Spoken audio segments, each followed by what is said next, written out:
What's going on, guys? Welcome back to another episode of Rusto Mod. So we are trying to thrash our Rambler station wagon together for a hot rod power tour this year, and man, we are really under a time crunch. So I'll show you guys what we're going to be doing to this thing. So on the last episode you saw this thing, we were tearing this thing apart. We actually pulled the motor out, we pulled all the interior out, and we were just taking this thing apart so that way we can get ready to put this thing back together. We have a ton of upgrades we want to do before power tour and a lot of stuff we got to get done that we kind of missed whenever we put this thing together initially. Now at the end of the last episode you guys saw the motor that we're going to be mocking up, and we have the LS1 that we originally had in the Rambler, but we're going to try to dress it up and make it look a lot better. Right now it doesn't look very good. It looks like we kind of just threw it in there. We're trying to make this thing really cool so that way it kind of complements the Rambler instead of just looking like a normal LS swap. So we're going to do some really awesome upgrades to this thing, and we're going to show you guys all the really awesome stuff we're going to be putting in the Rambler before power tour this year. So the first thing that the Rambler needs is it needs to be cleaned up. So we actually got a pressure washer with a burner on it, a diesel burner, and it actually steam cleans really well. So we actually put the whole car up on the forklift and we're just pressure washing the entire underneath of this thing, all the suspension and all the road grime that's on this thing, so that way we can have a fresh start. All the aluminum control arms on the Corvette came out really nice. They cleaned up really nicely and they look almost brand new. So this helps us with not only making this thing look really good, but it also makes it a lot more enjoyable to work on when you're not working on a bunch of oil and everything else that built up on this thing for so many years. So that gives us a nice platform to be able to redo this thing and make it as nice as we can. So I picked up this mock-up engine off Speedway so that way we can still work on the engine, but it doesn't have to be in the car while we're trying to figure out what we got to do in the engine bay. This thing's pretty useful. It has the heads on it, so we bolted our headers on it. We actually can set our intake in there so we can see how all that's going to work, but I do have a lot of patchwork I have to do. So you can see all this stuff on the cowl is still kind of open and exposed. So what I did was I got some poster board and I traced out all these templates and then we cut them out. So we're going to put all these little patch panels in places where we just have holes randomly in here from when we put the body on there. We never actually sealed this thing up, so that's one big thing we're gonna have to do. We're gonna get some seam sealer and seal up all the spot welds and stuff like that on this thing, so really make sure this thing's dialed in. So there's a bunch of holes that we had to drill for the cages and the windshield wipers and the steering column and stuff. So right now I'm gonna go through and tackle these little patch panels on there, get them where I want them, and then we can go ahead and weld them up and seam seal around it, so that way this thing's sealed off from all the exhaust fumes and everything else. And then we're gonna have to do the same thing under the car and in the back.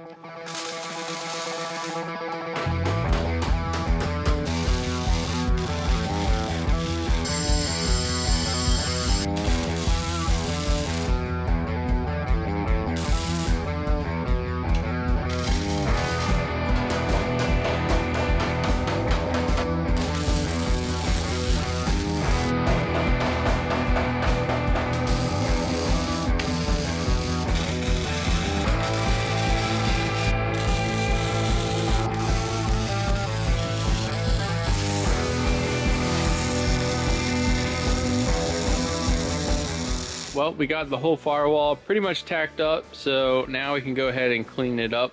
I still got to do some more stuff underneath, but it looks a lot better than it did. The firewall is going to be finally closed off and we're not going to have any airflow through the firewall. This hole here is just for our air conditioning stuff, which we're going to have to route. We're also going to have to put some wires and stuff going into the firewall, so we're going to have to make some more holes, but for now, that's going to work. So the next thing that we have to do is we actually have to notch out our frame so that way our coilovers can clear. So we have to plasma cut a little section of the frame and then we're going to weld that back in. That way our coilovers won't interfere with the frame while it goes up and down. We didn't initially think that we were going to have coilovers on the back of this thing, but we had to make some adjustments to be able to fit them, and it worked out pretty well.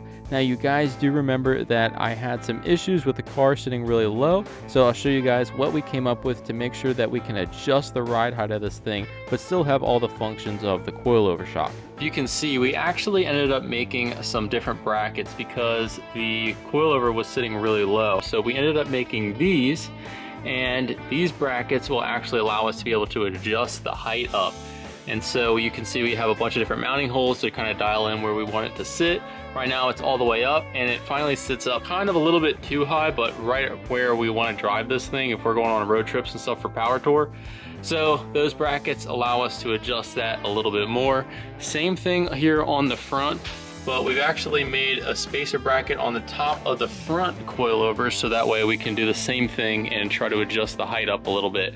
We are happy with the way that the coilovers are. It's just this car weighs a lot more, and so we're going to have to probably go with a stiffer spring in the rear and just have to raise it up just because of the weight of the car. So now that we got our coilovers mounted and we got our firewall patched up and this thing cleaned up, we can try to start putting this thing back together. Now we wanted to do some really cool stuff under the hood of the engine bay because I think that's where the Rambler was really lacking before. We built this whole thing on a Corvette chassis. We did all this work and I just didn't think it really looked the way that I wanted it. So what we're going to do is we're going to do some pretty neat stuff with the engine bay. So you guys saw we had the motor all dressed up and we have all that chrome stuff, but I just didn't really think that the motor really matched to the style of the Rambler. So what we're going to do is we're going to add some characteristics of the Rambler to the engine to kind of pay tribute to the classic Rambler design that I really liked when I first saw this car. So what we're going to do is on the valve covers, we're actually going to try to incorporate the original Rambler R logo that they used back then and try to tie it in with the Rustomod logo. So what we did was we took the original R logo that they used and we put it as the R for Rustomod in our valve covers. So what we're going to have to do is actually make these valve covers and engrave this Rustomod logo into them.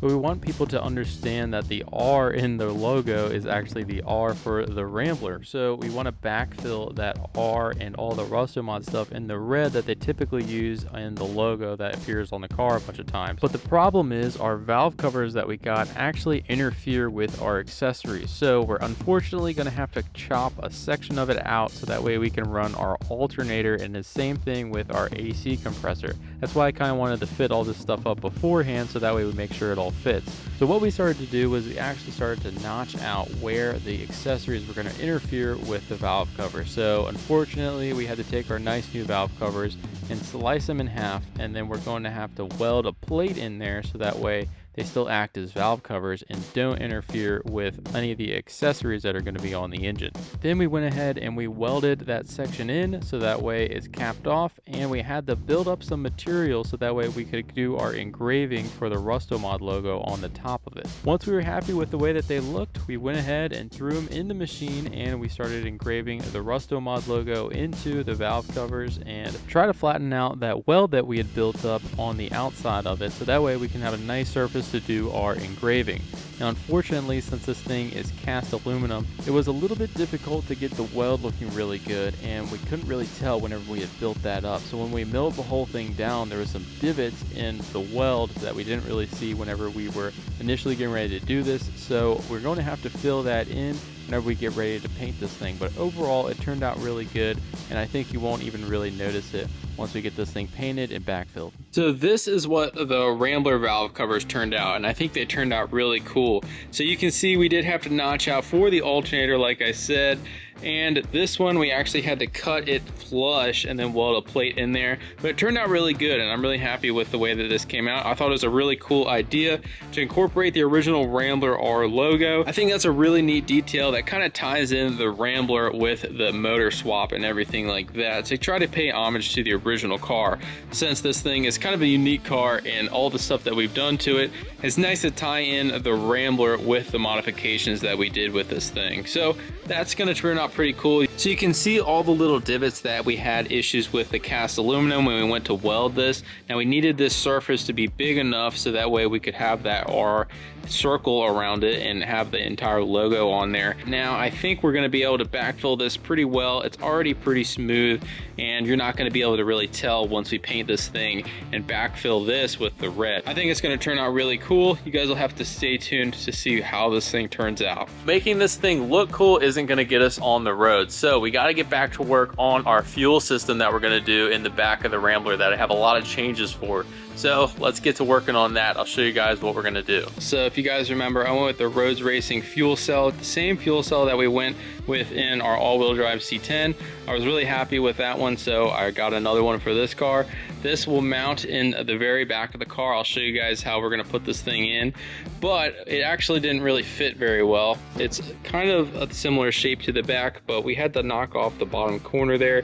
So we got that all welded up. We welded some tabs to it, and we welded our filler neck to the top of the tank, so that way we can still use our filler neck from the side of the car. So this is all going to be put in the back of the Rambler. It'll give us a lot more fuel capacity, and we're going with an in-tank pump this time. So since we're moving our fuel cell from where it mounted here to underneath here, which is a little bit better, the reason we're moving it really is because it was bottoming out just because of the length of the car over the back. It would always seem to smack things, so we can move it inside here. It'll at least be protected. We'll get some more fuel capacity, and it'll be good all around. We can move to an in-tank pump. So since we're doing that, we're gonna have to actually remove our fuel lines. So we have these hard lines that are running back. So I actually got these Evil Energy fittings here, which will allow us to go from the hard line to a soft line, and then we can run our soft line basically over our rear differential and then all the way back here to the fuel cell.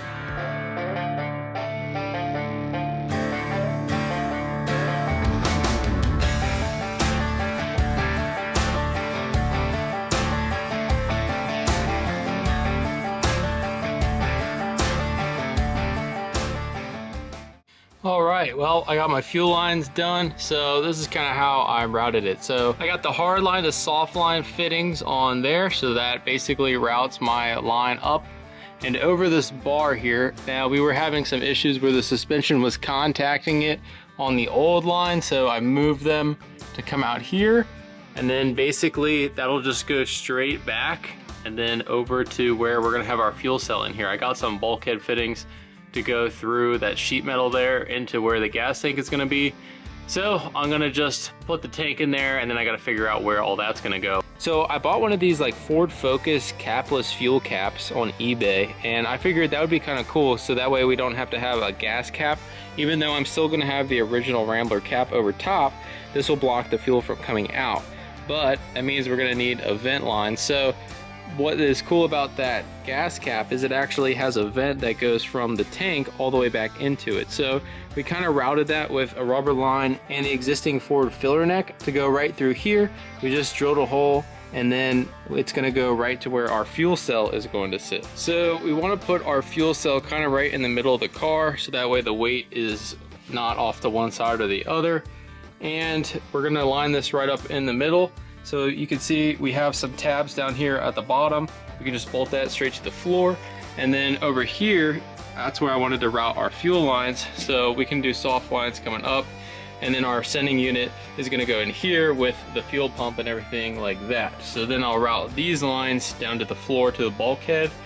And that should pretty much be it. The only other thing we have to do is put this line here for our filler neck, and our fuel system is basically done. We do have a fuel level sending unit also we're gonna have to wire up, but that's pretty much it on the fuel cell on the Rambler.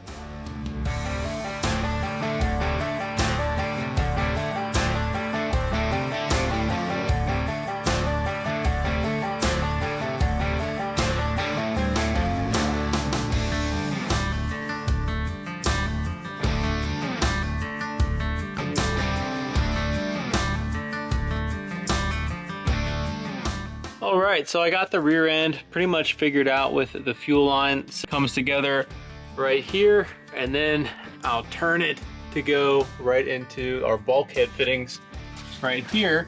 And so these will go inside and up to the gas tank. So that's pretty much how I'm gonna route it.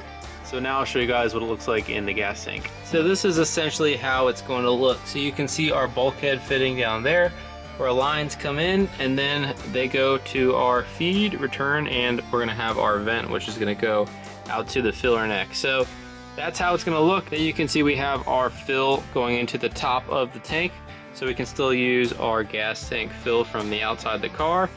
And we put this in the middle because of the sloshing. If the fuel goes left or right, at least it'll be in the center, so it's less likely to be able to come back up and overflow through the fill. All right, I just welded a little tab on here so I can fit it up in there, and then just put a screw through it to make sure that it's in the right spot.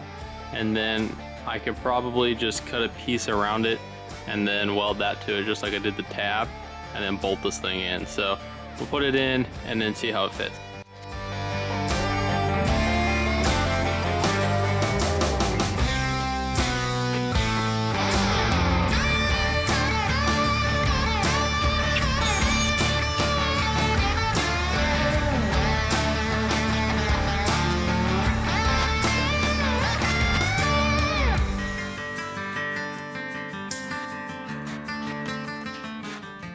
So this is how it turned out. So I actually have the gas cap on there. You can see our little Ford Focus filler neck in there, and that's gonna be pretty awesome, pretty slick. You don't really see it. You can put the gas cap back on and you won't even know that it's in there. On the inside, we got our filler neck hooked up, and we have all of our fuel lines going right to our bulkhead fittings in there.